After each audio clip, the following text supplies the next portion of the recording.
বিসমিল্লাহির রহমানির রহিম। আসসালামু আলাইকুম। জাতীয় বিশ্ববিদ্যালয় কর্তৃক আয়োজিত অনলাইন ক্লাসে সবাইকে স্বাগত জানাচ্ছি।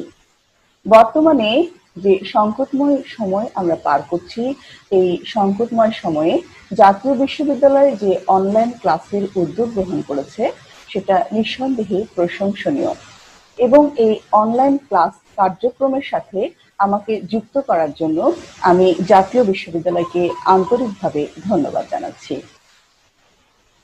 আমি জনাব শারমিন শাকিলা, সহকারী অধ্যাপক, উদ্ভিদ বিজ্ঞান বিভাগ, রাজশাহী কলেজ। চতুর্থ বর্ষ সম্মান শ্রেণীর বায়োটেকনোলজি অ্যান্ড জেনেটিক ইঞ্জিনিয়ারিং যে কোর্সটি রয়েছে, আমি সেই কোর্সের ক্লাস নিচ্ছি। ইতিমধ্যে আমরা বেশ কিছু ক্লাস শেষ করেছি। আজকে আমাদের লেকচারের শিরোনাম প্লান্ট টিস্যু কালচার। আজকের পাঠ শেষে শিক্ষার্থীরা যা জানবে, শিক্ষার্থীরা টিস্যু কালচার টেকনিক সম্বন্ধে বলতে পারবে, শিক্ষার্থীরা কালচার মিডিয়াম সম্বন্ধে বলতে পারবে, শিক্ষার্থীরা ক্যালাস কালচার সম্বন্ধে বলতে পারবে, সাবকালচার সম্বন্ধে বলতে পারবে এবং প্লান্ট রিজেনারেশন সম্বন্ধে বলতে পারবে। তাহলে শিক্ষার্থীরা আমরা আমাদের পাঠের বিষয়বস্তুতে চলে যাই। আমরা প্রথমেই যে বিষয়টি আলোচনা করব সেটি হচ্ছে কালচার মিডিয়াম। এর আগে টিস্যু কালচার কাকে বলে সে সংজ্ঞাটি আমরা আবার একটু মনে করে নিই যে একটা নিয়ন্ত্রিত পরিবেশে একটি সজীব সতেজ নীরব উদ্ভিদ হতে সংগৃহীত যে কোনো বিভাজনক্ষম অংশ উপযুক্ত পুষ্টি মাধ্যমে কালচার করে সেখান থেকে একটা পূর্ণাঙ্গ অনুচারা তৈরির যে পদ্ধতি, সেই পদ্ধতিকেই বলা হয় প্লান্ট টিস্যু কালচার। সংজ্ঞায় আমরা দেখলাম যে উপযুক্ত পুষ্টি মাধ্যম সমৃদ্ধ কালচার মিডিয়াম, এটাই হচ্ছে কালচার মিডিয়াম। এটা সম্বন্ধে আমরা এখন ডিটেলসে পড়ব। আমরা যখন একটা প্লান্টকে ফিল্ডে লাগাই তখন প্লান্ট কি করে? প্লান্ট তার প্রয়োজনীয় যে ম্যাক্রোনিউট্রিয়েন্ট এবং মাইক্রোনিউট্রিয়েন্টস গুলো আছে সেগুলো সে মাটি থেকে গ্রহণ করে এবং তার দেহের পুষ্টি ও বৃদ্ধি ঘটায়। টিস্যু কালচারে সমস্ত প্রক্রিয়াটাই কিন্তু করা হয় ল্যাবরেটরিতে একটা নিয়ন্ত্রিত পরিবেশে। এখানে যে উদ্ভিদ অংশটিকে কালচার করা হয় সেটার জন্য এই কালচার মিডিয়াম ব্যবহার করা হয় যাতে ওই উদ্ভিদ অংশের পুষ্টি এবং বৃদ্ধির জন্য সমস্ত প্রয়োজনীয় উপাদানগুলোর সমন্বয়ে যে কালচার মিডিয়ামটা তৈরি করা হয়। এই কালচার মিডিয়াম থেকেই উদ্ভিদ অংশটি তার প্রয়োজনীয় পুষ্টি উপাদানগুলো সংগ্রহ করে এবং তার পুষ্টি এবং বৃদ্ধির কাজটি সম্পাদন করে থাকে।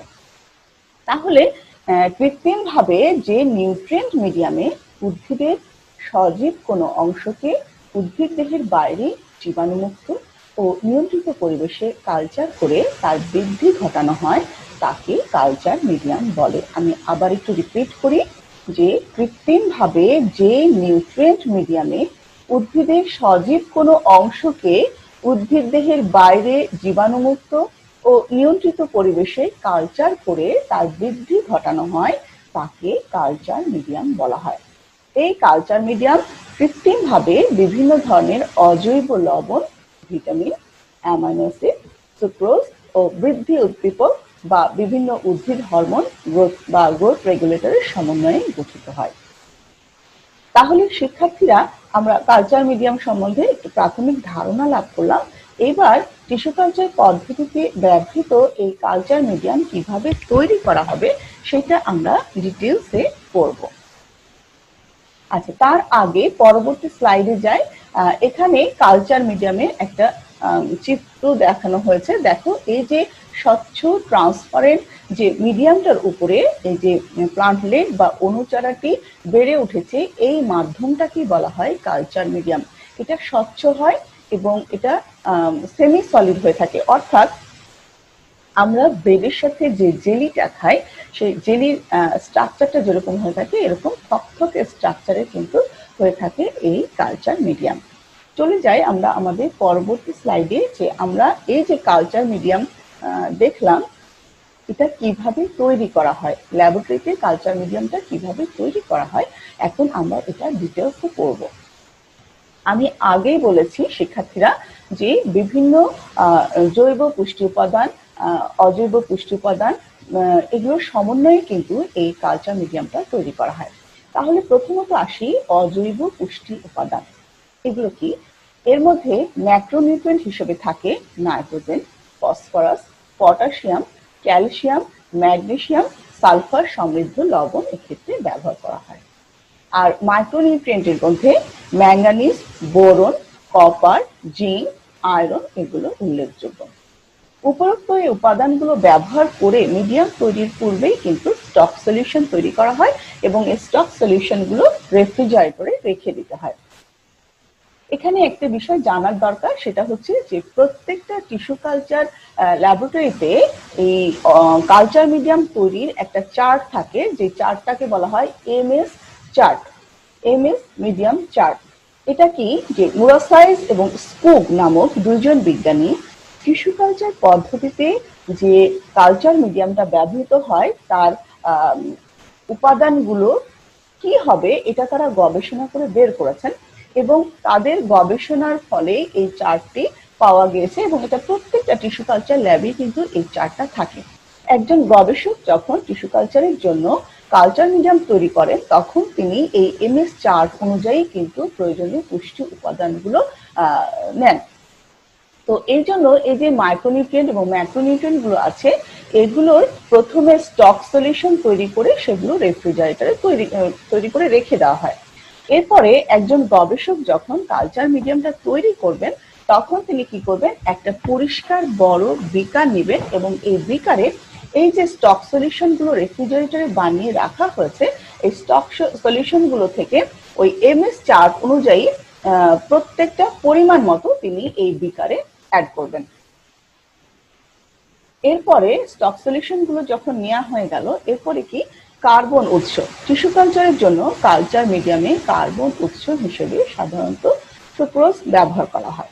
এক্ষেত্রে পরিমাণ মতো সুক্রোজ ব্যালেন্সে মেপে নিয়ে সেটাকে ডিস্টিল ওয়াটার দিয়ে ডিসলভ করে ছেঁকে নিয়ে তারপর ওই পাত্রে অ্যাড করা হয়, যে পাত্রে কালচার মিডিয়াম তৈরি করার জন্য, যে পাত্র বা বিকারে কালচার মিডিয়াম তৈরি করার জন্য সমস্ত উপকরণগুলো অ্যাড করা হচ্ছে।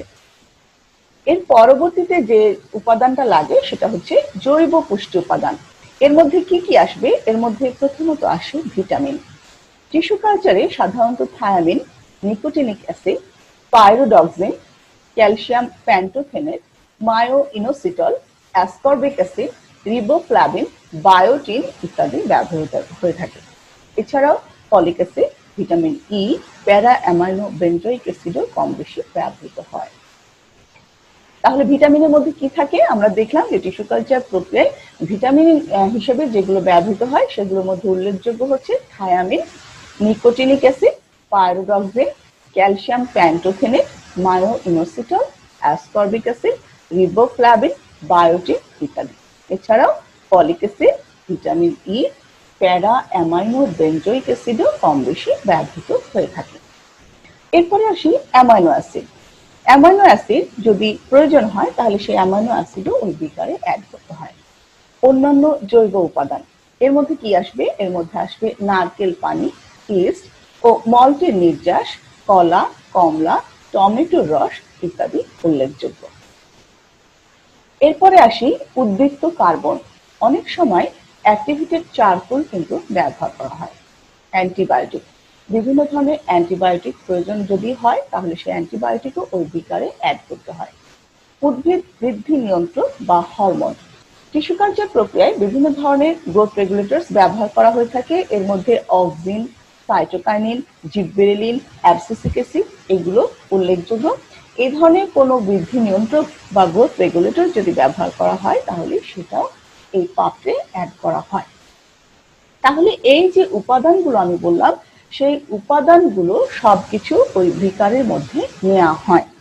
এখন এখানে যে অ্যান্টিবায়োটিক লাগবে কিনা বা ভিটামিন লাগবে কিনা বা কোনো হরমোন লাগবে কিনা এটা কিন্তু নির্ভর করে গবেষণার ধরনের উপর বা টিস্যু কালচারের উদ্দেশ্যের উপর। আচ্ছা, এভাবে সমস্ত উপাদানগুলো যখন ওই বিকারে নিয়ে নেওয়া হলো এবার এই মাধ্যমে কালচার মিডিয়ামের পিএইচ নির্ধারণ করা হয়। এটা সাধারণত পিএইচ মিটার দিয়ে করা হয়। তো সমস্ত উপকরণগুলো যখন বিকারে নিয়ে নেওয়া হলো তখন ডিস্টিল ওয়াটার দিয়ে এর ভলিউমটা, যদি গবেষক মনে করেন যে আমি 1 লিটার মিডিয়াম বানাবো, তাহলে ডিস্টিল ওয়াটার দিয়ে ভলিউমটা 1 লিটার করা হয়। যদি তিনি মনে করেন আমি 1/2 লিটার বানাবো মিডিয়াম, তাহলে ডিস্টিল ওয়াটার দিয়ে 1/2 লিটার করা হয়। 2 লিটার বানালে ভলিউমটা 2 লিটার করা হয়। মোট কথা কতখানি মিডিয়াম বানাবো সেই অনুপাতে এমএস চার্ট অনুযায়ী সমস্ত উপকরণগুলো এই বিকারে নিয়ে শেষে তার ডিস্টিল ওয়াটার দিয়ে তার ভলিউমটা সেই পরিমাণে করা হয়। এবার এই যে বিকারে সমস্ত উপকরণগুলো নেওয়া হয়েছে, এর পিএইচটা অ্যাডজাস্ট করতে হবে। এটা পিএইচ মিটার দিয়ে করা হয়। প্রত্যেকটা টিস্যু কালচার ল্যাবেই কিন্তু একটা পিএইচ মিটার থাকে। তো এই পিএইচ মিটার দিয়ে এই যে বিকারে যে সমস্ত জিনিসগুলো এবং ডিস্টিল ওয়াটার নেওয়া হয়েছে, এর পিএইচটা অ্যাডজাস্ট করে 5 থেকে 6 এর মধ্যে রাখা হয়। যদি কম বা বেশি হয়ে যায়, সেক্ষেত্রে খুব সামান্য পরিমাণে HCl বা সোডিয়াম হাইড্রোক্সাইড ব্যবহার করে এই পিএইচ লেভেলটাকে 5 থেকে 6 এর মধ্যে রাখা হয়। আচ্ছা, পিএইচ যখন অ্যাডজাস্ট করা হলো, এবার আমরা স্লাইডে টিস্যু কালচার মিডিয়ামের যে ছবিটি দেখলাম, সেটা দেখলাম যে এটা থকথকে জেলির মতো। এতক্ষণ পর্যন্ত আমরা যে উপকরণগুলো নিয়েছি সবই লিকুইড ছিল, তাহলে এটাকে এখন জেলির মতো থকথকে বানানোর জন্য এর সাথে অ্যাগার পাউডার যুক্ত করা হয়।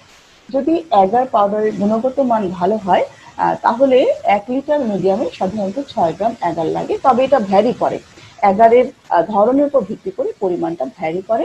তো এক্ষেত্রে পরিমাণ মতো অ্যাগার ব্যালান্সে পরিমাপ করে নিয়ে এই বিকারের মধ্যে দেওয়া হয় এবং এই বিকারটিকে এবার ওভেনে হিট করা হয়। ওভেনে যখন হিট করা হয়, তখন এই অ্যাগার পাউডার ওই মিক্সারের সাথে মিশে যায়। এবার সুবিধাজনক কাজপাত্র, অর্থাৎ যে পাত্রে আমরা কালচার দিব, সেটা হতে পারে টেস্ট টিউব, সেটা হতে পারে কনিক্যাল ফ্লাস্ক বা কালচার ভেসেল বা পেট্রি ডিশ, যেটাতেই আমরা কালচার দিব, সেই সুবিধাজনক কাজপাত্রে এই মিডিয়ামটাকে ঢেলে নেওয়া হয়। ঢেলে নিয়ে এর মুখটাকে খুব শক্ত করে বন্ধ করে দেওয়া হয়, যেন এটা এয়ারটাইট হয়। এবারের যে ধাপটা, সেটা হচ্ছে স্টেরিলাইজেশন, খুব ইম্পর্টেন্ট একটা স্টেপ। এই পর্যায়ে স্টেরিলাইজেশনের জন্য অটোক্লেভ মেশিন ব্যবহার করা হয়। আমরা কিন্তু গত ক্লাসে একটা অটোক্লেভ মেশিনের চিত্র দেখেছিলাম। আচ্ছা, এই পর্যায়ে অটোক্লেভ মেশিনে আমরা কি করব, যে অটোক্লেভ মেশিনের নিচের দিকে একটা ছাঁকনি থাকে, এই ছাঁকনির নিচ পর্যন্ত পানি দিয়ে দেওয়া হয়। পানি দিয়ে এর ওপরে এই যে কাঁচপাত্রগুলো যাতে মিডিয়াম ঢালা হয়েছে, সেই কাঁচপাত্রগুলো সুন্দর করে এই ছাঁকনির উপর সাজিয়ে দেওয়া হয়। সাজিয়ে দেওয়ার পরে এই ঢাকনাটা বন্ধ করে 121 ডিগ্রি সেন্টিগ্রেড তাপমাত্রায় 15 পাউন্ড চাপে যদি 20 মিনিট অটোক্লেভ করা হয়, তাহলে এর ভেতরে যদি কোনো মাইক্রো অর্গানিজম থেকে থাকে, সেই মাইক্রো অর্গানিজমগুলো কিন্তু ধ্বংস হয়ে যায়। এই যে উচ্চ তাপ থাকে, এই উচ্চ তাপে যে স্টিম হিটটা হয়, এই স্টিম হিটে সমস্ত মাইক্রো অর্গানিজমগুলো ধ্বংস হয়ে যায়। এই স্টেপটা খুবই গুরুত্বপূর্ণ, কারণ টিস্যু কালচার প্রক্রিয়ায় যে কালচার মিডিয়ামগুলো ব্যবহার করা হয়, সেটা উদ্ভিদ অংশের পুষ্টি এবং বৃদ্ধির জন্য যেমন খুবই গুরুত্বপূর্ণ, তেমনি এটা মাইক্রো অর্গানিজমসদের জন্য খুবই পুষ্টিকর। যদি কোনো মাইক্রো অর্গানিজম থেকে যায়, তাহলে তারাও এই কালচার মিডিয়ামে খুব দ্রুত সংখ্যা বৃদ্ধি করবে এবং আমাদের টিস্যু কালচারের যে উদ্ভিদ অংশটা ব্যবহার করা হবে, সেটাকে ধ্বংস করে ফেলবে। এর জন্য স্টেরিলাইজেশন প্রক্রিয়াটা খুব গুরুত্বপূর্ণ। কালচার মিডিয়ামটা তৈরি করে কাঁচপাত্রে ঢালার পর একে অটোক্লেভ মেশিনে দিয়ে ঢাকনা বন্ধ করে 121 ডিগ্রি সেন্টিগ্রেড তাপমাত্রায় 15 পাউন্ড চাপে 20 মিনিট যদি অটোক্লেভ করা হয়, তাহলে কিন্তু এটা সম্পূর্ণভাবে জীবাণুমুক্ত হয়ে যায়। এবার অটোক্লেভ মেশিনটা যখন ঠান্ডা হবে, তখন এই কাঁচপাত্রগুলো বাইরে বের করে রাখা হয় এবং কয়েক ঘন্টা বা সারা রাত যদি রেখে দেওয়া হয়, তখন দেখা যায় যে এই মিডিয়ামটা জমে এটা সেমি সলিড যে আকৃতিটা, সেই সেমি সলিড আকৃতি ধারণ করেছে। তাহলে কালচার মিডিয়াম কিন্তু টিস্যু কালচার পদ্ধতিতে ব্যবহারের জন্য রেডি। এই ছিল টিস্যু কালচার পদ্ধতিতে ব্যবহৃত কালচার মিডিয়াম তৈরির পদ্ধতি। আমি আরেকবার একটু রিপিট করব, তোমরা খেয়াল করো যে কালচার মিডিয়াম আমরা কাকে বললাম, যে কৃত্রিমভাবে যে নিউট্রিয়েন্ট মিডিয়ামে উদ্ভিদের সজীব কোনো অংশকে উদ্ভিদ দেহের বাইরে জীবাণুমুক্ত ও নিয়ন্ত্রিত পরিবেশে কালচার করে তার বৃদ্ধি ঘটানো যায় তাকে কালচার মিডিয়াম বলা হয়। এই কালচার মিডিয়াম কৃত্রিমভাবে বিভিন্ন অজৈব লবণ, ভিটামিন, অ্যামাইনো অ্যাসিড, সুক্রোজ এবং গ্রোথ রেগুলেটরস এর সমন্বয়ে গঠিত হয়। কিভাবে তৈরি করা হয়, যে বিভিন্ন ধরনের অজৈব পুষ্টি উপাদান, এর মধ্যে যে ম্যাক্রোনিউট্রিয়েন্ট এবং মাইক্রোনিউট্রিয়েন্ট গুলো আছে সেগুলো স্টক সলিউশন বানিয়ে রেফ্রিজারেটরে রাখা হয় এবং এমএস চার্ট অনুযায়ী একটা বড় বিকারে এই স্টক সলিউশন থেকে প্রত্যেকটা স্টক সলিউশন পরিমাণ মতো নেওয়া হয়। এরপরে কার্বন উৎস হিসেবে সুক্রোজ ব্যবহার করা হয় এবং এই সুক্রোজ পরিমাপ করে নিয়ে ডিস্টিল ওয়াটারে ডিসলভ করে ছেঁকে তারপরে এই বিকারে অ্যাড করা হয়। এরপরে বিভিন্ন জৈব পুষ্টি উপাদান, এর মধ্যে থাকবে ভিটামিন, অ্যামাইনো অ্যাসিড, জৈব উপাদান, অ্যান্টিবায়োটিক, গ্রোথ রেগুলেটরস ইত্যাদি। তো ভিটামিন হিসেবে টিস্যু কালচার পদ্ধতিতে thiamine, nicotinic acid, pyridoxine, calcium pantothenin, myoinositol, ascorbic acid, riboflavin, biotin ইত্যাদি ব্যবহৃত হয়ে থাকে। এছাড়াও ফলিক অ্যাসিড, ভিটামিন ই, প্যারা অ্যামাইনো বেঞ্জয়িক অ্যাসিডও কম বেশি ব্যবহৃত হয়। তাহলে যদি কোনো ভিটামিন অ্যাড করার প্রয়োজন হয় সে ভিটামিনটাও ওই বিকারে নেওয়া হয়। এরপরে আসে অ্যামাইনো অ্যাসিড। অ্যামাইনো অ্যাসিডও যদি প্রয়োজন হয় নেওয়া হয়। অন্যান্য জৈব উপাদান, এর মধ্যে থাকবে নারকেল পানি, ইস্ট, মল্ট নির্যাস, কলা, কমলা, টমেটো রস ইত্যাদি। উদ্বৃত্ত কার্বন হিসেবে অনেক সময় অ্যাক্টিভেটেড চারকোল ব্যবহার করা হয়। যদি কোনো অ্যান্টিবায়োটিক ব্যবহারের প্রয়োজন হয় তাহলে সেই অ্যান্টিবায়োটিকও সেই বিকারে অ্যাড করা হয়। এরপরে আসি উদ্ভিদ গ্রোথ রেগুলেটরস। গ্রোথ রেগুলেটরস হিসেবে টিস্যু কালচারে অক্সিন, সাইটোকাইনিন, জিববেরেলিন, অ্যাবসিসিক অ্যাসিড এগুলো ব্যবহার করা হয়। তো যদি কোনো বৃদ্ধি নিয়ন্ত্রক দরকার হয় সেটাও এখানে অ্যাড করা হয়। এভাবে সমস্ত উপকরণগুলো এই বিকারে অ্যাড করার পর গবেষক যেই পরিমাণ মিডিয়াম তৈরি করতে চান ডিস্টিল ওয়াটার দিয়ে তার ভলিউমটা সেই পরিমাণ করবেন। করার পরে এর পিএইচটা অ্যাডজাস্ট করতে হবে।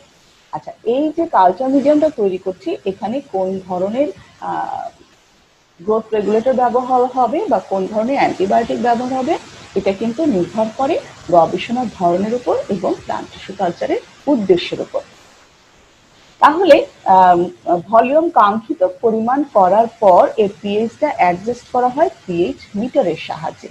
তো এক্ষেত্রে টিস্যু কালচার ল্যাবে যে পিএইচ মিটারটা থাকে সেই পিএইচ মিটারের সাহায্যে এই বিকারে যে তরল পদার্থগুলো নেওয়া হয়েছে এবং ডিস্টিল ওয়াটার নেওয়া হয়েছে তার পিএইচ 5 থেকে 6 এর মধ্যে অ্যাডজাস্ট করা হয়। যদি কম বা বেশি হয়ে যায় সেক্ষেত্রে খুব সামান্য পরিমাণে HCl বা সোডিয়াম হাইড্রোক্সাইড ব্যবহার করে এর পিএইচ লেভেলটা কিন্তু 5 থেকে 6 এর মধ্যেই রাখা হয়।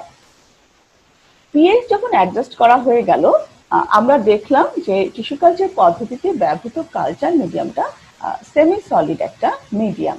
তো এটা সেমি সলিড করার জন্য এক্ষেত্রে অ্যাগার পাউডার ব্যবহার করা হয়। অ্যাগার পাউডার পরিমাপ করে নিয়ে ওই বিকারে ঢেলে এটাকে ওভেনে হিট করা হয়। যখন ওভেনে হিট করা হবে তখন এই অ্যাগার পাউডারটা মিক্স হয়ে যাবে, ওই তরলের সাথে মিক্স হয়ে যাবে। এবার সুবিধাজনক কাজপত্র অর্থাৎ যাতে আমরা কালচার দিব সেটা হতে পারে টেস্ট টিউব, সেটা হতে পারে কনিক্যাল ফ্লাস্ক, সেটা হতে পারে কালচার ভেসেল বা পেট্রি ডিশ, যাতে আমরা কালচার দিব তাতে এই কালচার মিডিয়ামটা ঢেলে নেওয়া হয়। এর পরবর্তীতে যে ধাপটা সেটা হচ্ছে স্টেরিলাইজেশন। স্টেরিলাইজেশন সমস্ত পদ্ধতিটাই করা হয় অটোক্লেভ মেশিনে। এই অটোক্লেভ মেশিনে একটা বেঞ্চ থাকে, সেই বেঞ্চের নিচ পর্যন্ত পানি দিয়ে তার উপরে এই কাঁচপাত্রগুলোকে সাজিয়ে দেওয়া হয় এবং ঢাকনাটা বন্ধ করে 121 ডিগ্রি সেন্টিগ্রেড তাপমাত্রায় 15 পাউন্ড চাপে 20 মিনিট রেখে দিলে জীবাণুগুলো ধ্বংস হয়ে যায়। তারপরে যখন অটোক্লেভ স্টেরিলাইজেশন যখন সম্পন্ন হয় তখন অটোক্লেভ বন্ধ করে যখন এটা ঠান্ডা হয়ে যাবে তখন এই কাঁচপাত্রগুলোকে যদি বাইরে রেখে দেওয়া হয় তখন এটা কয়েক ঘন্টা রেখে দিলে বা সারা রাত রেখে দিলে জমে সেমি সলিড একটা স্ট্রাকচার ধারণ করে। এটাই ছিল টিস্যু কালচার পদ্ধতিতে কালচার মিডিয়াম তৈরির পদ্ধতি। এর পরবর্তীতে আমরা যে বিষয়টা জানবো সেটা হচ্ছে কালচার মিডিয়াম তৈরির সাবধানতা। সাবধানতা কি হতে পারে, যে সকল উপাদান ছক মতো দিতে হবে, অর্থাৎ টিস্যু কালচার ল্যাবে যে এমএস চার্টটা রয়েছে সকল উপাদানগুলো সেই এমএস চার্ট অনুযায়ী দিতে হবে। পিএইচ 5 থেকে 6 এর মধ্যে হতে হবে। সকল ক্ষেত্রে স্টেরিলাইজেশন প্রক্রিয়াটা মেনে চলতে হবে। তাহলে সাবধানতা কি কি হবে, যে সকল উপাদান ছক মতো দিতে হবে, পিএইচ 5 থেকে 6 এর মধ্যে হতে হবে এবং সকল ক্ষেত্রে স্টেরিলাইজেশন প্রক্রিয়াটা মেনে চলতে হবে। তাহলে শিক্ষার্থীরা, আমরা টিস্যু কালচার পদ্ধতির জন্য কালচার মিডিয়াম কিভাবে তৈরি করতে হয় সেটা জানলাম এবং কালচার মিডিয়াম তৈরির সাবধানতা যেগুলো সেটাও জানলাম। চলে যাই আমাদের পরবর্তী যে বিষয়টা, সেটা হচ্ছে টিস্যু কালচার প্রক্রিয়ার ধাপ। খুব ইম্পর্টেন্ট একটা জিনিস, যে টিস্যু কালচার পদ্ধতিটা কয়েকটা ধারাবাহিক ধাপের মাধ্যমে কিন্তু সম্পন্ন করা হয়। আচ্ছা, তাহলে আমরা প্রথমে আবার একটু দেখি নিই যে টিস্যু কালচার আমরা কাকে বলবো। সাধারণভাবে টিস্যু কালচার বলতে উদ্ভিদের কোনো বিভাজনক্ষম অংশ, সেটা হতে পারে শীর্ষমুকুল, কক্ষবুকুল, কচি পাতা, নোড, ইন্টারনোড, কোলেন, অ্যান্থার, এমব্রায়ো, যে কোনো একটা সজীব সতেজ বিভাজনক্ষম অংশ কিন্তু টিস্যু কালচার পদ্ধতিতে এক্সপ্লান্ট হিসেবে ব্যবহার করা হয়। তাহলে টিস্যু কালচার বলতে উদ্ভিদের কোনো বিভাজনক্ষম অংশ জীবাণুমুক্ত কালচার মিডিয়ামে কালচার করার পদ্ধতিকে বোঝায়। এই যে কালচার মিডিয়াম যেটা তৈরি করার পদ্ধতিটা আমরা জানলাম, এই কালচার মিডিয়ামে ওই উদ্ভিদ অংশে পুষ্টি এবং বৃদ্ধির জন্য প্রয়োজনীয় উপাদানগুলো সরবরাহ করা থাকে এবং এই উপাদানগুলো গ্রহণ করে ওই উদ্ভিদ অংশ থেকে একটা পূর্ণাঙ্গ অনুচারা বা প্লান্টলেট তৈরি হয়। জার্মান উদ্ভিদ বিজ্ঞানী গটলেব হ্যাবার্টল্যান্ডকে টিস্যু কালচারের জনক বলা হয়। তাহলে শিক্ষার্থীরা, এবারে আমরা টিস্যু কালচার প্রযুক্তির যে ধাপগুলো আছে ধাপগুলো আমরা জানবো। ধাপগুলো কি কি আমরা একটু দেখে নিই। এক্সপ্লান্ট নির্বাচন, মিডিয়াম বা আবাদ মাধ্যম প্রস্তুতকরণ, মিডিয়ামটিকে জীবাণুমুক্তকরণ, মিডিয়ামে এক্সপ্লান্ট স্থাপন, ক্যালাস সৃষ্টি, সংখ্যা বৃদ্ধি, চারা উৎপাদন, চারা টবে স্থানান্তর, প্রাকৃতিক পরিবেশে তথা মাঠে স্থানান্তর। শিক্ষার্থীরা, আমাদের সিলেবাসে ক্যালাস কালচার আছে, প্রোটোপ্লাস্ট কালচার আছে, সোমাটিক এমব্রায়োজেনেসিস আছে। প্রত্যেকটা পদ্ধতির জন্যই কিন্তু এই যে টিস্যু কালচারের যে ধাপগুলো, এটা কিন্তু আমাদের মূল জিনিস। এই ধাপগুলো আমাদের প্রত্যেকটা ক্ষেত্রেই কিন্তু স্মরণ রাখতে হবে। এই জন্য এই ধাপগুলো আমরা খুব সুন্দরভাবে এখন বুঝে নেব। তাহলে টিস্যু কালচার প্রযুক্তির ধাপগুলো আমি কি কি বললাম, যে এক্সপ্লান্ট নির্বাচন, মিডিয়াম বা আবাদ মাধ্যম প্রস্তুতকরণ, মিডিয়ামটিকে জীবাণুমুক্তকরণ, মিডিয়ামে এক্সপ্লান্ট স্থাপন, ক্যালাস সৃষ্টি ও সংখ্যা বৃদ্ধি, চারা উৎপাদন, চারা টবে স্থানান্তর, প্রাকৃতিক পরিবেশে তথা মাঠে স্থানান্তর। এখন এই যে টিস্যু কালচার পদ্ধতির যে ধাপগুলো, প্রত্যেকটা ধাপ আমরা ডিটেলসে পড়বো। প্রথম যে ধাপটা আছে সেটা হচ্ছে এক্সপ্লান্ট নির্বাচন। এটা কি, প্রথমে স্বাস্থ্যবান, নিরোগ ও ভাইরাস মুক্ত একটা উদ্ভিদকে এক্সপ্লান্টের জন্য নির্বাচন করা হয়। কি বললাম আমরা, যে নিরোগ, স্বাস্থ্যবান, ভাইরাস মুক্ত একটা উদ্ভিদকে এক্সপ্লান্ট জন্য নির্বাচন করা হয় এবং এক্সপ্লান্ট হিসেবে সাধারণত কাণ্ডের শীর্ষমুকুল, পার্শ্বমুকুল, পর্বমধ্য, পাতার শীর্ষমূল ইত্যাদি যে কোনো অংশ, যে কোনো সজীব সতেজ বিভাজনক্ষম অংশই কিন্তু এক্সপ্লান্ট হিসেবে ব্যবহৃত হতে পারে। এখানে কোন উদ্ভিদের টিস্যু কালচার করা হবে এবং টিস্যু কালচারের জন্য এক্সপ্লান্ট হিসেবে কোন অংশটা ব্যবহার করা হবে সেটা কিন্তু নির্ভর করে গবেষণা ধরনের উপর বা টিস্যু কালচার পদ্ধতির উদ্দেশ্যের উপর। তাহলে প্রথমে একটা সুস্থ সবল নিরোগ উদ্ভিদ হতে একটা বিভাজনক্ষম সজীব সতেজ অংশকে আমরা এক্সপ্লান্ট হিসেবে সংগ্রহ করব এবং গবেষণাগারে নিয়ে আসব। ল্যাবরেটরিতে নিয়ে আসার পর এই এক্সপ্লান্টটাকে প্রথমে রানিং ট্যাপ ওয়াটারে কিছুক্ষণ ওয়াশ করতে হবে। উদ্দেশ্য, এর সারফেসে যদি কোনো ধুলা বালি ময়লা আবর্জনা থাকে তাহলে সেটা যেন দূর করা যায়। এরপরে এই এক্সপ্লান্টটিকে সামান্য স্যাভলন মিশ্রিত ওয়াটারে ওয়াশ করতে হবে। স্যাভলন বেশি দেওয়া যাবে না, বেশি দিলে এটা এক্সপ্লান্টের ক্ষতি করবে। এরপরে 0.1% মার্কিউরি ক্লোরাইড সলিউশনে এই এক্সপ্লান্টটাকে 5 থেকে 6 মিনিট শেক করতে হবে। 0.1% মার্কিউরি ক্লোরাইড সলিউশনে যখন এই এক্সপ্লান্টটাকে 5 থেকে 6 মিনিট শেক করা হবে, তখন এর সারফেসে যদি কোনো মাইক্রো অর্গানিজম থেকে থাকে, সেই মাইক্রো অর্গানিজমটা সম্পূর্ণভাবে ধ্বংস হয়ে যাবে, তার সেল ওয়াল নষ্ট হয়ে যাবে, তার ডিএনএ নষ্ট হয়ে যাবে, মাইক্রো অর্গানিজমটা ধ্বংস হয়ে যাবে। কিন্তু এই 0.1% মার্কিউরি ক্লোরাইড সলিউশনে এক্সপ্লান্টের কোনো ক্ষতি করবে না। এরপর এই জীবাণুমুক্ত এক্সপ্লান্টকে আবার রানিং ট্যাপ ওয়াটারে কয়েকবার ওয়াশ করে নিতে হবে। উদ্দেশ্য কি? উদ্দেশ্য হচ্ছে এক্সপ্লান্টার সারফেসে যদি কোনো মাইক্রো অর্গানিজম থেকে থাকে, সেটাকে সম্পূর্ণভাবে জীবাণুমুক্ত করা। তাহলে এক্সপ্লান্ট নির্বাচনের ক্ষেত্রে আমাদেরকে কি কি বিষয় লক্ষ্য রাখতে হবে? প্রথমত, স্বাস্থ্যবান, নীরব, ভাইরাস মুক্ত একটা উদ্ভিদকে এক্সপ্লান্ট হিসেবে নির্বাচন করতে হবে এবং সেই উদ্ভিদের একটা সজীব, সতেজ, বিভাজনক্ষম অংশকে কিন্তু এক্সপ্লান্ট হিসেবে সংগ্রহ করে ল্যাবরেটরিতে নিয়ে এসে প্রথমে রানিং ট্যাপ ওয়াটারে ওয়াশ করে নিতে হবে। এরপর এটাকে সামান্য স্যাভলন মিশ্রিত পানিতে ওয়াশ করতে হবে। এরপর একে 0.1% মার্কিউরি ক্লোরাইড সলিউশনে 5 থেকে 6 মিনিট শেক করলে এই সারফেসে যদি কোনো মাইক্রো অর্গানিজম থেকে থাকে, সেই মাইক্রো অর্গানিজমগুলো ধ্বংস হয়ে যাবে। 0.1% মার্কিউরি ক্লোরাইড সলিউশনে 5 থেকে 6 মিনিট শেক করার পর এবার এটাকে ডিস্টিল ওয়াটারে বা রানিং ট্যাপ ওয়াটারে কয়েকবার ওয়াশ করে নিতে হবে, যেন মার্কিউরি ক্লোরাইড সলিউশন এই এক্সপ্লান্টের সারফেসে লেগে না থাকে। তাহলে এটা ছিল প্রথম ধাপ। দ্বিতীয় যে ধাপ, সেটা হচ্ছে পুষ্টি বা আবাদ মাধ্যম তৈরি। এটা আমরা একটু আগে ডিটেলসে পড়েছি, আবার একটু স্মরণ করে নিই যে উদ্ভিদের পুষ্টি ও বৃদ্ধির জন্য যে সমস্ত রাসায়নিক উপাদান প্রয়োজন, তার সমন্বয়ে এই কালচার মিডিয়ামটা তৈরি করা হয়। টিস্যু কালচারের জন্য সাধারণত এমএস মিডিয়াম সর্বাধিক ব্যবহৃত হয়। মৌলিক পুষ্টি উপাদান সমৃদ্ধ এই আবাদ মাধ্যমকেই কিন্তু বেসাল মিডিয়াম বলা হয়। মিডিয়ামের পিএইচ 5.5 থেকে 5.8 এর মধ্যে রাখা, অর্থাৎ 5 থেকে 6 এর মধ্যে রাখা হয়। বেসাল মিডিয়ামে প্রধান যে উপাদানগুলো ব্যবহার করা হয় সেগুলো হচ্ছে মুখ্য ও গৌণ পুষ্টি উপাদান, ভিটামিন ও জৈব যৌগ। কার্বনের উৎস হিসেবে গ্লুকোজ, ফ্রুক্টোজ, ফাইটোহরমোন, জমাট বাঁধার উপাদান হিসেবে অ্যাগার। আরেকবার একটু বলি যে বেসাল মিডিয়ামে প্রধান উপাদান হিসেবে মুখ্য ও গৌণ পুষ্টি উপাদান, ভিটামিন, জৈব যৌগ থাকে। কার্বনের উৎস হিসেবে গ্লুকোজ বা ফ্রুক্টোজ ব্যবহার করা হয়, ফাইটোহরমোন এবং জমাট বাঁধার উপাদান হিসেবে অ্যাগার। এই উপাদানগুলোর সমন্বয়ে কিন্তু কালচার মিডিয়ামটা তৈরি করা হয়। এর পরবর্তী যে ধাপটা, সেটা হচ্ছে মিডিয়ামটিকে জীবাণুমুক্তকরণ। কালচার মিডিয়াম তৈরি করা হলো, অ্যাগার পাউডার মিশিয়ে এগুলোকে সুবিধাজনক কাঁচপাত্রে ঢেলে নেওয়া হলো। এরপরে খুব গুরুত্বপূর্ণ যে ধাপ, সেটা হচ্ছে মিডিয়ামটিকে জীবাণুমুক্তকরণ। এটা কিভাবে করা হয়? এটা সম্পূর্ণই অটোক্লেভ মেশিনে করা হয়। অটোক্লেভ মেশিনের নিচের দিকে একটা ছাঁকনি থাকে, এই ছাঁকনির নিচ পর্যন্ত পানি দিয়ে দেওয়া হয় এবং এই ছাঁকনির ওপরে এই কাঁচপত্রগুলোকে সাজিয়ে দেওয়া হয়।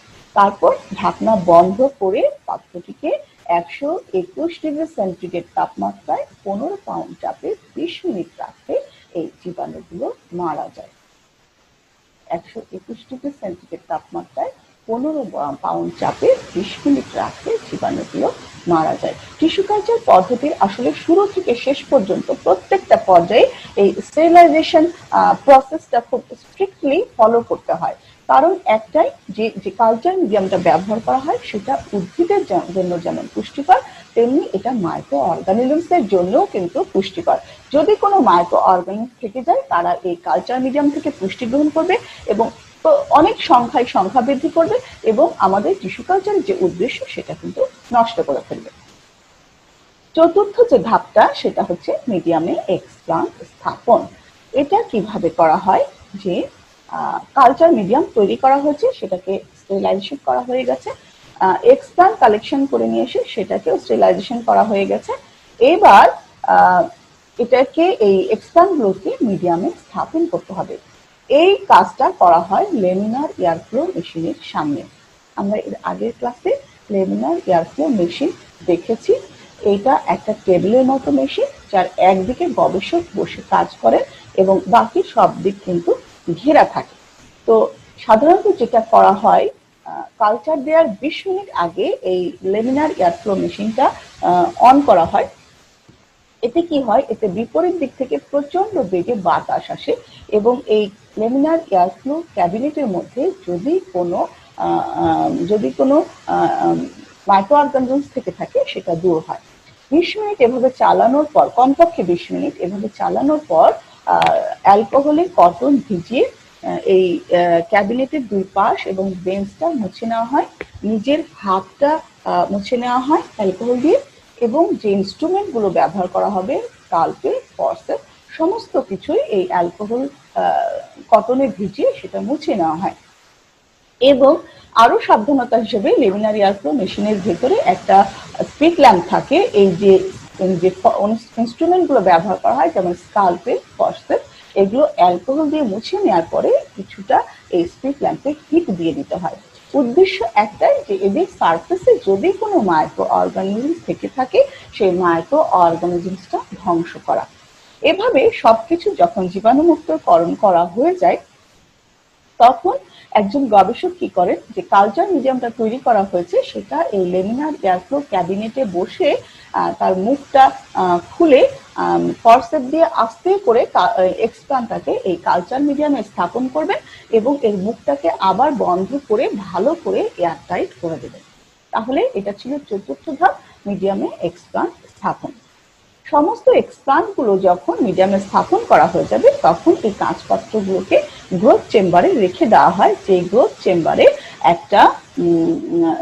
চেম্বারে একটা নিয়ন্ত্রিত এনভায়রনমেন্ট থাকে, যেখানে একটা নির্দিষ্ট আলো, নির্দিষ্ট হিউমিডিটি, নির্দিষ্ট টেম্পারেচার থাকে, এবং এই গ্রোথ চেম্বারে অনেক সেলফ থাকে। এই সেলফে এই কাঁচ পাত্রগুলোকে সাজিয়ে রেখে দেওয়া হয়।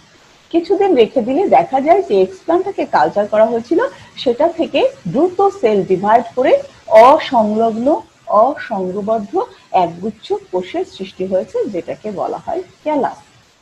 আমি বললাম যে অসংবদ্ধ একগুচ্ছ কোষ সৃষ্টি হয়েছে, যেটাকে বলা হয় ক্যালাস। এটা হলো টিস্যু কালচারের পঞ্চম ধাপ। এই যে ক্যালাস তৈরি হলো, এখন আবার কালচার মিডিয়াম তৈরি করে এই ক্যালাস গুলোকে সুবিধাজনক খণ্ডে বিভক্ত করে ওই লেমিনার এয়ারফ্লো মেশিনে আবার কালচার দেওয়া হয়। কালচার দিয়ে এগুলোকে যখন আবার গ্রোথ চেম্বারে রেখে দেওয়া হয়, তখন কিছুদিন পরে দেখা যায় যে এই ক্যালাসের টুকরোগুলো থেকে শুট এবং লিফ হয়েছে। শুট এবং লিফ যখন হয়ে যায়, তখন এদের জন্য মূল উৎপাদক মিডিয়াম তৈরি করা হয় এবং ওই লেমিনার এয়ারফ্লো মেশিনে বসে আবার এগুলোকে ওই মূল উৎপাদক মিডিয়ামে ট্রান্সফার করা হয়। ট্রান্সফার করার পর এগুলোকে গ্রোথ চেম্বারে কিছুদিন রেখে দিলে দেখা যায় যে এই শুট এবং লিফ যেটা হয়েছিল সেটা থেকে রুট ইনিশিয়েশন হয়েছে। এটা ছিল আমাদের সপ্তম ধাপ। তাহলে রুট, শুট এবং লিফের সমন্বয়ে কিন্তু একটা পূর্ণাঙ্গ অণুচারা বা প্লান্টলেট তৈরি হয়ে গেছে। এবার পরবর্তী যে ধাপটা, সে ধাপে হচ্ছে চারা টবে স্থানান্তর। টিস্যু কালচার পদ্ধতিতে এই স্টেজের জন্য কি করা হয়, ছোট ছোট মাটির টব ব্যবহার করা হয় এবং এতে জৈব সার এবং মাটি মিশ্রিত করে এই টবগুলো ভরে দেওয়া হয়। তারপরে এই যে প্লান্টলেটগুলো তৈরি হয়েছে, একটা বড় পাত্রে পানি নিয়ে ফরসেপ দিয়ে এই প্লান্টগুলো বের করে পানিতে দেওয়া হয়। উদ্দেশ্য হলো যে রুটে যদি কোনো অ্যাগার পাউডার বা কিছু থাকে সেটা ওয়াশ করে ফেলা। এবার এই প্লান্টলেট গুলোকে ওই ছোট ছোট টবে স্থানান্তর করে সেই টবগুলোকে আবার গ্রোথ চেম্বারে রেখে দেওয়া হয়। সবশেষ যে ধাপটা, সেটা হলো প্রাকৃতিক পরিবেশে তথা মাঠে স্থানান্তর। এক্ষেত্রে কি করা হয়, এক্ষেত্রে টিস্যু কালচারের সমস্ত প্রক্রিয়াটা কিন্তু এখন পর্যন্ত করা হয়েছে গবেষণাগারে গ্রোথ চেম্বারে একটা নিয়ন্ত্রিত পরিবেশে। এই যে নিয়ন্ত্রিত পরিবেশে প্লান্টলেট বা অণুচারাটি তৈরি হয়েছে, একে যদি আমরা সরাসরি ফিল্ডে নিয়ে আসি, সে কিন্তু সার্ভাইভ করতে পারবে না। এজন্য একে বাইরের পরিবেশের সাথে আস্তে আস্তে অ্যাডজাস্ট করাতে হবে। কিভাবে অ্যাডজাস্ট করানো হয়, প্রথম দিন হয়তো একটা ছায়াযুক্ত স্থানে 1 ঘন্টার জন্য এই প্লান্টলেটটাকে রাখা হয়, পরের দিন হয়তো 2 ঘন্টার জন্য রাখা হয়, পরের দিন হয়তো 1 বেলার জন্য রাখা হয়। এভাবে ধীরে ধীরে বাইরের পরিবেশের সাথে এই প্লান্টলেটটাকে অ্যাডজাস্ট করানো হয়। যখন এটা বাইরের পরিবেশের সাথে অ্যাডজাস্টেড হয়ে যায়, তখন একে প্রাকৃতিক পরিবেশে তথা মাঠে স্থানান্তরের উপযুক্ত বলে মনে করা হয়। তাহলে এই ছিল টিস্যু কালচার পদ্ধতির ধাপসমূহ। শিক্ষার্থীরা, আমি আশা করছি তোমরা বুঝতে পেরেছ। তারপর আমি আরেকবার একটু তোমাদেরকে স্মরণ করে দিতে চাই যে টিস্যু কালচার প্রযুক্তির ধাপগুলো কি কি ছিল। এক্সপ্লান্ট নির্বাচন, মিডিয়াম বা আবাদ মাধ্যম প্রস্তুতকরণ, মিডিয়ামটিকে জীবাণুমুক্তকরণ, মিডিয়ামে এক্সপ্লান্ট স্থাপন, ক্যালাস সৃষ্টি ও সংখ্যা বৃদ্ধি, চারা উৎপাদন, চারা টবে স্থানান্তর, প্রাকৃতিক পরিবেশে তথা মাঠে স্থানান্তর। প্রথম যে স্টেপটা ছিল এক্সপ্লান্ট নির্বাচন, এখানে কি করা হয়েছিল, একটা সুস্থ সবল নিরোগ উদ্ভিদ থেকে তার সজীব সতেজ বিভাজনক্ষম অংশকে এক্সপ্লান্ট হিসেবে নির্বাচন করা হয়েছিল। তারপর সেটাকে ল্যাবরেটরিতে নিয়ে এসে রানিং ট্যাপ ওয়াটারে ওয়াশ করা হয়েছিল। এরপর একে সামান্য স্যাভলন মিশ্রিত পানিতে ওয়াশ করে 0.1% মার্কিউরি ক্লোরাইড সলিউশনে 5 থেকে 6 মিনিট শেক করা হয়েছিল। উদ্দেশ্য ছিল এর সারফেসে কোনো মাইক্রো অর্গানিজম থাকলে সেগুলো ধ্বংস করে ফেলা। এরপরে এই এক্সপ্লান্ট গুলোকে আবার রানিং ট্যাপ ওয়াটারে বা ডিস্টিল ওয়াটারে 3-4 বার ওয়াশ করা হয়েছিল যেন এর সারফেসে কোনো মার্কিউরি ক্লোরাইড সলিউশন না থাকে। দ্বিতীয় যে ধাপটা ছিল পুষ্টি বা আবাদ মাধ্যম তৈরি, যে টিস্যু কালচারের জন্য সাধারণত এমএস মিডিয়াম ব্যবহার করা হয় এবং উদ্ভিদের বৃদ্ধি ও পুষ্টির জন্য প্রয়োজনীয় সমস্ত রাসায়নিক উপাদান সমন্বয়ে কিন্তু এই কালচার মিডিয়ামটা তৈরি করা হয়। এই মিডিয়ামের পিএইচ 5 থেকে 6 এর মধ্যে রাখা হয় এবং যে উপাদানগুলো ব্যবহার করা হয় সেগুলো হচ্ছে মুখ্য গৌণ পুষ্টি উপাদান, ভিটামিন, জৈব যৌগ, কার্বনীয় উৎস হিসেবে গ্লুকোজ বা ফ্রুক্টোজ, ফাইটোহরমোন, জমাট বাঁধার উপাদান হিসেবে অ্যাগার। মিডিয়াম তৈরি করার পরে পরবর্তী ধাপে মিডিয়ামটিকে জীবাণুমুক্ত করা হয়েছিল। এটা অটোক্লেভ মেশিনে 121 ডিগ্রি সেন্টিগ্রেড তাপমাত্রায় 15 পাউন্ড চাপে 20 মিনিট রেখে এটাকে স্টেরিলাইজেশন করা হয়েছিল। পরবর্তী ধাপে এই প্রস্তুতকৃত মিডিয়ামে জীবাণুমুক্ত করা এক্সপ্লান্ট গুলোকে স্থাপন করা হয়েছিল এবং এই কাজটা করা হয়েছিল লেমিনার এয়ারফ্লো মেশিনের সামনে। এবার কালচার করার পর এগুলোকে যখন গ্রোথ চেম্বারে রেখে দেওয়া হয়েছে তখন ওই এক্সপ্লান্ট থেকে সেলগুলো দ্রুত ডিভাইড করে অসংলগ্ন অসংঘবদ্ধ একগুচ্ছ কোষের সৃষ্টি করেছে, যেগুলোকে বলা হয় ক্যালাস। এবার এই ক্যালাস গুলোকে সুবিধাজনক খণ্ডে বিভক্ত করে লেমিনার এয়ারফ্লো মেশিনে আবার এগুলোকে কালচার মিডিয়ামে কালচার করলে করা হয় এবং যখন গ্রোথ চেম্বারে রেখে দেওয়া হয় অল্প কয়েকদিন পরে দেখা যায় যে এখান থেকে শুট এবং লিফ হয়েছে। শুট এবং লিফ যখন হয়ে যায় তখন এটাকে মূল উৎপাদক মিডিয়ামে ট্রান্সফার করা হয়েছে এবং অল্প কিছুদিন পরে দেখা যাবে যে শুট এবং লিফ থেকে রুট উৎপন্ন হয়েছে। তাহলে রুট, শুট এবং লিফের সমন্বয়ে একটা পূর্ণাঙ্গ অনুচারা বা প্লান্টলেট তৈরি হয়েছে। তারপর এটাকে টবে স্থানান্তর করা হয়েছে এবং বাইরের পরিবেশের সাথে অ্যাডজাস্ট করিয়ে প্রাকৃতিক পরিবেশ তথা মাঠে স্থানান্তর করা হয়েছে। এই ছিল টিস্যু কালচার পদ্ধতি। এখানে একটা ছবি আছে, ছবিটা আমরা এখন একটু দেখবো যে এটা হচ্ছে মাতৃ উদ্ভিদ, একটা নীরব সুস্থ সবল উদ্ভিদ। সেখান থেকে সজীব সতেজ বিভাজনক্ষম অংশ নেওয়া হয়েছে, কালচার মিডিয়াম তৈরি করে কালচার মিডিয়ামে কালচার করা হয়েছে।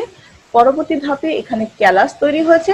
এই ক্যালাসকে আবার সুবিধাজনক খণ্ডে কেটে আবার কালচার করলে এখান থেকে শুট এবং লিফ হয়েছে।